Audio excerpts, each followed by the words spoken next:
Yo, what's up guys? Welcome back to another episode here at Sobriety University. On this channel we talk about addiction and recovery related topics. My name is Joel, and in this video we're going to be talking about how to overcome caffeine step by step. Now, I recently had someone reach out, shout out to Al Pacino, funny name, and he asked if we could do a little more in-depth on how to quit caffeine.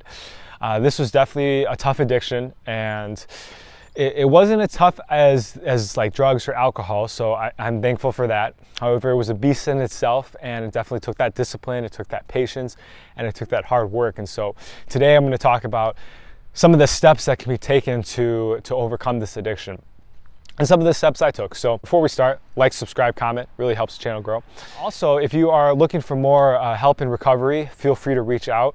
I'm going to link the website down below, but I'm starting recovery one-on-one coaching. Definitely feel free to fill out the form and we can have a little chat and see if we'd be a good fit together.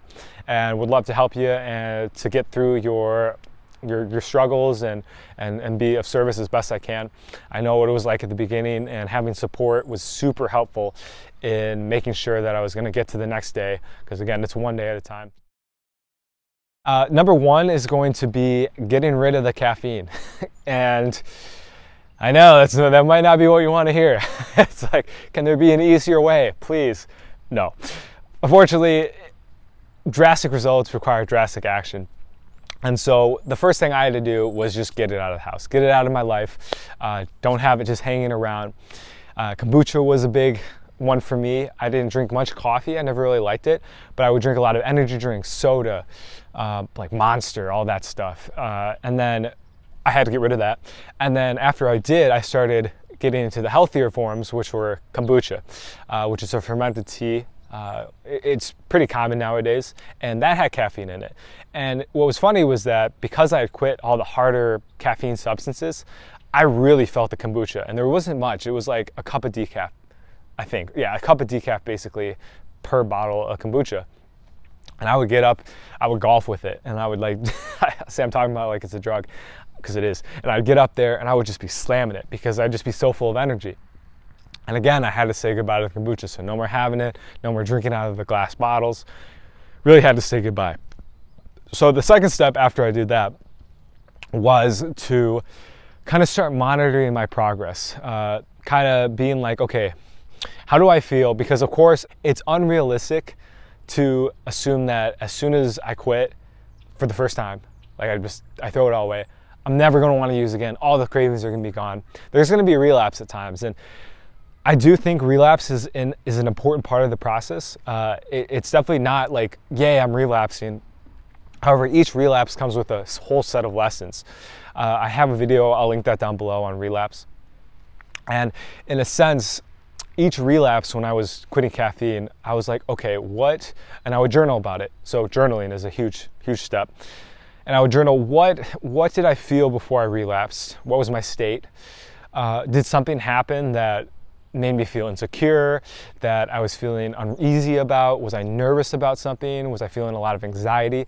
And usually those were all signs that led to me wanting to use and drink caffeine or consume caffeine.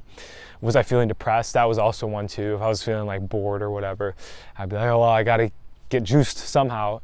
I might as well use caffeine. Monitoring that can be a great way to start noticing the habits and patterns, and then being able to dive into those in like a deeper sense and start working on those. Because once the root is solved, it's easier to kind of quit the whole caffeine as a whole. It's like, okay, well, now that I know that I have other ways to deal with this anxiety, what's the point of caffeine? And that's kind of what it became, is after I started tackling some of this other stuff, it was like the idea of using caffeine was just less appealing. It just wasn't as attractive anymore. Now, I would still go to it because I still had that addictive pull, which I'm sure many of you can relate. Comment down below if you can recognize that. It's almost like it's like once the mind gets fixed on it, it's like there's no turning back.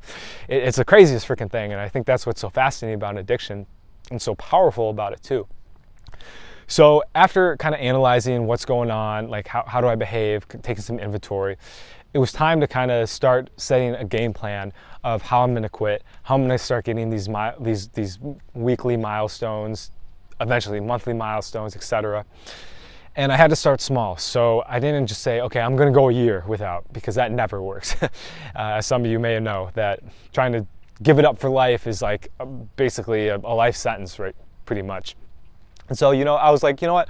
I would go to this keto bake shop and I would get caffeine, I would get dark chocolate bars. And I didn't know at the time, but dark chocolate has a lot of caffeine in it, especially if you eat a lot of it. And so I'm like, you know what? Today, I'm not gonna go to the caffeine, I'm not gonna go get the keto bar. Just for today, one day at a time. And then I gave myself permission that tomorrow I'm gonna go as usual and get my dessert. So I'm thinking for most people probably drink Starbucks. It's like, okay, today, if I was a Starbucks drinker, I'd be like, okay, today I'm not gonna drink Starbucks, and tomorrow I'm gonna give myself permission. So one, it starts creating just some discipline in itself, because it's not like compulsively needing to go every day, and it's not too much of a challenge where it's near impossible. So starting slowly with one day at a time is my first recommendation. Then after that gets easy, because eventually it does, and it's like, okay, I can do this, no problem. I'm kind of bored. How do I get to the next level of this phase of development? Then it's like, all right, what I did was I'm gonna take 2 days off. 2 days off and then go back to normal. After that got easy, and then, I mean, you can kind of guess what's gonna happen at this point. It's just, okay, 2 days, easy, did that until that was easy. 3 days, now new challenge, was a little more difficult, had to really work at it for a bit, and then that became easy, and then so on and so forth, until I started getting up to about the week mark. Now, since caffeine isn't as, I think, like intense as like marijuana, as intense as binge drinking alcohol all the time, it's less of a withdrawal process. Again, I'm saying this from my experience, so please, like, if it's been longer for you, let people know below, because I'm sure it has for some folks, depending, especially on how much one would drink. I found it to be about a week. After that, I felt like, okay, like I didn't feel like I was gonna die. I was like itching out of my skin. I'm like, okay, I can do this. But at that point, I was like, I still want to drink caffeine. I still want to. It was like I was like, life, can I just please go just have some caffeine? Come on. Like, I worked hard this week, give me a break. What happened though is that since I was getting like 6-7 days at a time without caffeine, I noticed such a stark difference when I would have that caffeine on day 7, for example. I would just see the pain and the anxiety, and then the ups and downs in the mood, and the loss of peace and serenity, that I was like, oh, fuck this, man. Like, this sucks. Like, no wonder I wanted to quit this in the first place. Why did I even like relapse? And like, damn it, I just wasted 6 days. I was doing so well. And that pain, for the next time it came around, because then afterwards I'm like, okay, time to get back on the horse. 6 more days, let's go, we can do this. I get to that 6-day mark and be like, oh, I'm kind of feeling, I'm itching for a hit again. I'd be like, okay, remember last time how miserable you felt after you hit it? Remember how you felt so disappointed that you relapsed, and that you lost consciousness, and that you started to feel moody and anxiety, and all the above? Like, no, not this time. And sometimes I would still slip back and do it again, and my mind would convince myself to use again. Eventually though, it got to the point where I was just like, and this hopefully happens to you as well, where you're just like, F it, I'm done. It's not worth it. I know the consequences. It's time to move on. And from that day forth, I just haven't used again. I just haven't picked up caffeine. And yeah, it's kind of weird to say out loud, but I don't want it anymore. I don't crave it. I don't look forward to it. It's something that I'm happy that's out of my life. There's a lot of negative effects with caffeine. I'll link that video down below, and probably make another one soon about it. And now I just feel so much better. I feel my energy's even throughout the day. I don't have these spikes, and I'm not like, I can wake up and feel full of energy. It's amazing. Like, it's just awesome. I don't have to go have that caffeine to wake myself up anymore.